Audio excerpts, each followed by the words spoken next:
Selamat pagi anak sekalian, selamat bertemu kembali pada pembelajaran kita hari ini. Ini adalah pertemuan kita yang ketiga atau yang berikut ini. Maka juga tetap Bapak ingatkan bahwa setiap melakukan aktivitas kita selalulah berdoa, mengucapkan perlindungan, tuntunan, dan bersyukur juga kepada Tuhan, terutama atas kesehatan kita masing-masing. Itu terutama. Maka pada hari ini anak-anakku sekalian, kita mulai pembelajaran kita pada materi yang berikut. Tanda cinta Allah yang menyelamatkan manusia. Dalam kisah di atas maupun dari pengalaman-pengalaman hidup kita,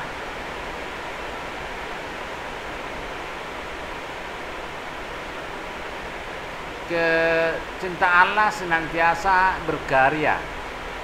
Berkarya artinya tampak dalam kehidupan setiap insan manusia, termasuk kita di dalamnya, baik melalui peristiwa-peristiwa biasa maupun peristiwa-peristiwa luar biasa, ataupun melalui orang lain.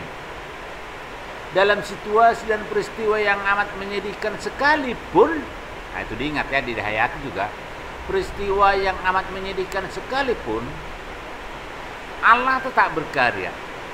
Kehadiran Allah dalam setiap peristiwa hidup kita menunjukkan bahwa Allah itu peduli kepada kita. Allah datang menyapa dan menunjukkan kasih-Nya tanpa batas. Pada dasarnya Allah tidak menghendaki ciptaannya binasa, tetapi semuanya selamat. Itu pada dasarnya. Hanya saja sejauh manakah umat ciptaannya, terutama kita manusia, menanggapi panggilan Allah dalam kisah kehidupan kita sehari-hari. Kita bisa bandingkan peristiwa yang dialami oleh Nabi Nuh dan keluarganya dalam kitab suci Perjanjian Lama. Nanti Ananda baca dalam Kejadian 6, Kejadian 7. Ataupun pengalaman Nabi Yosua menyeberangi Sungai Yordan ketika ia memimpin bangsa Israel waktu itu menuju tanah terjanji. Oleh karena itu, dalam hidup kita sehari-hari pun kita seringkali menemukan, seringkali mengalami tanda-tanda karya Allah yang menyelamatkan kita melalui orang lain. Itu Ananda perlu pahami bahwa sejauh mana sebenarnya karya-karya Allah itu menyelamatkan kehidupan kita. Tanpa kita sadari pun itu akan ada. Karena pada awalnya tadi Allah tidak pernah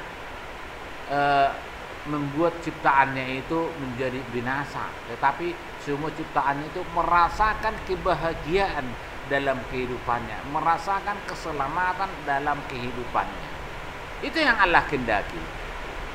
Apakah kita ada dan hadir di situ untuk menanggapi karya-karya keselamatan itu dalam kehidupan kita sehari-hari lewat perjalanan hidup, terutama lewat pembelajaran kita di sekolah, pembelajaran kita di rumah, terutama lewat pembelajaran secara daring seperti ini.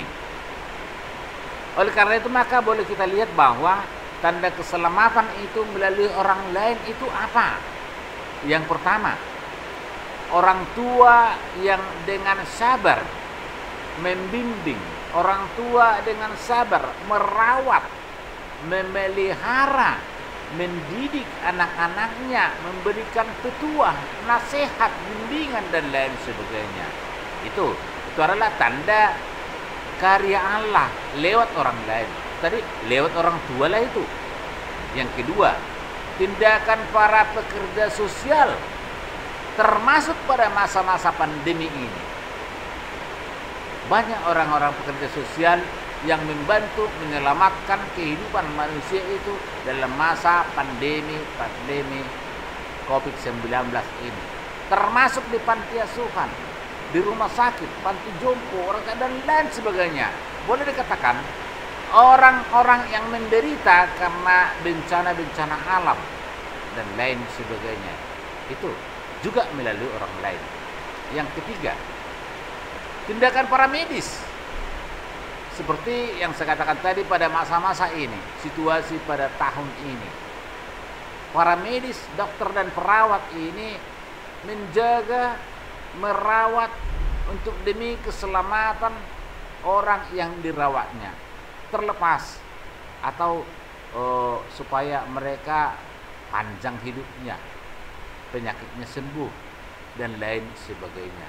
Itu juga tindakan melalui orang lain. Yang berikut, yang keempat, tindakan para supir angkot misalnya, tukang ojek misalnya, tukang becak misalnya, pilot misalnya, masinis kereta api, nahoda dan lain-lain, yang mengantarkan begitu banyak orang sampai kepada tujuan yang dia capai dengan selamat. Itu kadang-kala tidak disadari oleh setiap manusia, tetapi itulah kehadiran Allah melalui orang lain juga. Yang berikut, itu yang kelima, tindakan para pendidik, guru di sekolah.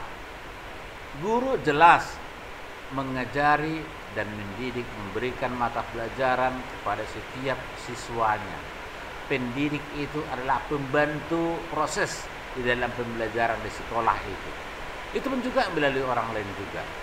Maka karya keselamatan itu, tampak keselamatan yang kita rasakan melalui orang lain itu lewat pendidik dan lewat guru di sekolah dimanapun kita berada, terutama di SMP 18, di SMP swasta, di SMP negeri dan sekolah-sekolah manapun. Yang keenam, tindakan orang yang tidak kita kenal. Itu sering kadang-kadang kita melalaikan hal itu ataupun kita melupakannya dan mengabaikannya kadang-kadang. Padahal tindakan keselamatan itu, karya Allah melalui orang lain itu, yang kadang-kadang tidak kita kenal tapi kita rasakan dalam kehidupan kita. Ketika kita mengalami mengalami kecelakaan di jalan, atau mengalami ketertundaan, mengalami hambatan-hambatan yang kadang-kadang tidak kita rasakan, tetapi orang lain yang tidak kita kenal menunjukkan arah dan tujuan misalnya, atau membantu kita dalam hal-hal tertentu. Salah satu contoh menunjukkan arah kemana tempat yang kita tuju. Maka orang lain yang kita kenal pasti akan memberikan arah kepada arah sana, arah sini, ataupun kehabisan minyak contohnya di jalan. Orang lain menunjukkan ataupun bahkan membantu kita secara materi. Oleh karena itu anakku sekalian, perlu kita pahami bahwa Allah itu telah berkarya dalam kehidupan kita, peristiwa-peristiwa yang kita alami dalam kehidupan kita sehari-hari. Demikianlah anakku sekalian pembelajaran kita pada saat ini. Semoga Tuhan memberkati, melindungi kita, dan selalu kita sehat-sehat dalam kehidupan kita. Terima kasih. Semoga Tuhan memberkati kita.